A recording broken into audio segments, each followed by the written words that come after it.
कभी सोचा है कि भारत के अलग अलग कोनों में ऊंचे ऊंचे पत्थर के स्तंभ खड़े हैं, जिन पर ना किसी देवता की कहानी है, ना किसी राजा की जीत का जश्न, बल्कि एक ऐसा संदेश लिखा है जो नैतिकता, करुणा और इंसानियत की बात करता है। ये कहानी है आज से करीब 2300 साल पुरानी, पर इसका संदेश आज भी उतना ही जरूरी है। जी हाँ, हम बात कर रहे हैं सम्राट अशोक के मशहूर स्तंभों की। देखने में तो ये बस पत्थर के खंभे लगते हैं, है ना?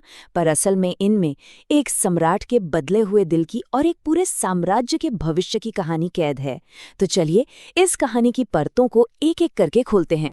अच्छा, इन स्तंभों को समझने से पहले ये समझना जरूरी है कि इन्हें बनवाया किसने था और क्यों। कहानी शुरू होती है एक ऐसे सम्राट से जिसकी जिंदगी में एक बहुत बड़ा, कह सकते हैं, एक तूफान आया। ये थे सम्राट अशोक, मौर्य वंश के सबसे ताकतवर शासकों में से एक। उनका राज, सोचिए, लगभग पूरे भारतीय उपमहाद्वीप पर था और उनकी सेना का तो ऐसा खौफ था कि नाम सुनते ही बड़े बड़े राज्य कांप जाते थे। वो एक विजेता थे जिनका बस एक ही मकसद था, जीत और सिर्फ जीत।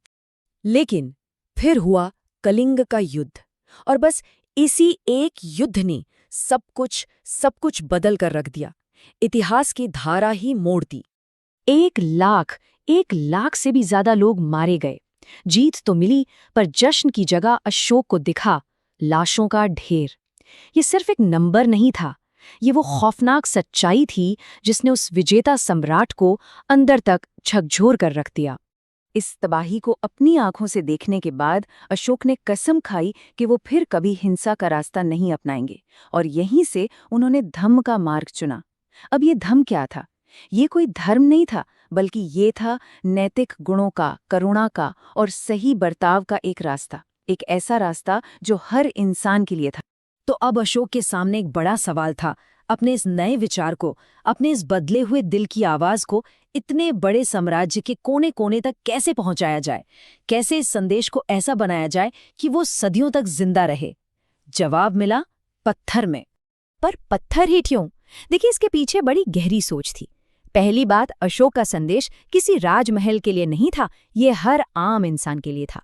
दूसरी, वो चाहते थे कि ये संदेश हमेशा के लिए रहे, सदियों तक, जिसे वक्त भी ना मिटा पाए। और तीसरी, ये एक यूनिवर्सल कोड था जो किसी एक भाषा या जाति के बंधन में ना बंधे। और ये भी जान लीजिए कि ये कोई मामूली पत्थर नहीं थे, ये थे मोनोलिथिक स्तंभ। मतलब हर एक पिलर एक ही विशाल चट्टान को तराश कर बनाया गया था। सोचिए, इसमें कोई जोड़ नहीं, कोई टुकड़ा नहीं, बस एक पत्थर। अब जरा इनका साइज सोच कर देखिए। ऊंचाई करीब 40 से 50 फीट, मतलब आज की 4-5 मंजिला बिल्डिंग जितनी ऊंची। और वजन लगभग 50 टन, यानी कई हाथियों के वजन के बराबर। और कमाल की बात यह है कि इन्हें सिर्फ एक जगह नहीं, बल्कि पूरे भारत, नेपाल और अफगानिस्तान तक पहुंचाया गया। मतलब उस जमाने की इंजीनियरिंग का ये एक जीता जागता चमत्कार था।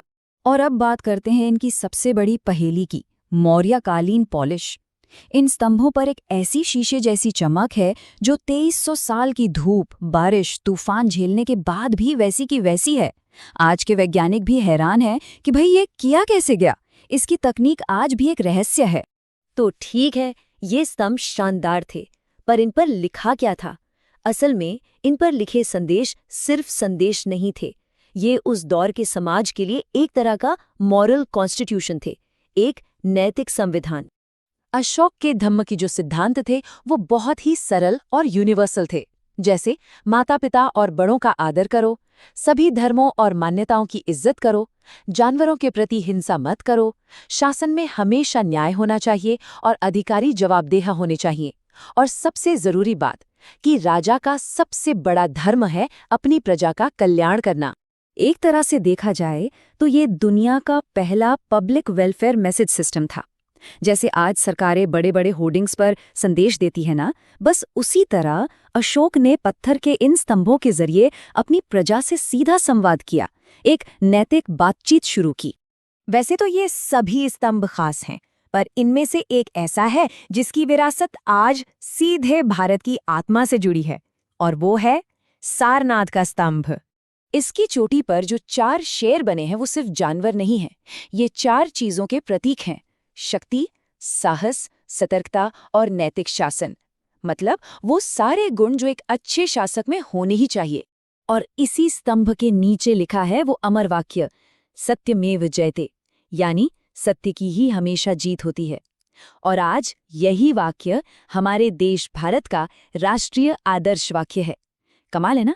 2300 साल पुरानी एक बात आज भी 1 अरब से ज्यादा लोगों को रास्ता दिखा रही है। पर जानते हैं, इतनी सारी जानकारी के बावजूद इन स्तंभों से जुड़े कई ऐसे रहस्य हैं जो आज भी अनसुलझे हैं। सबसे बड़ा सवाल तो यही है कि आखिर 50-50 टन के इन भारी भरकम पत्थरों को बिना किसी मॉडर्न मशीनरी के सैकड़ों किलोमीटर दूर ले कैसे जाया गया?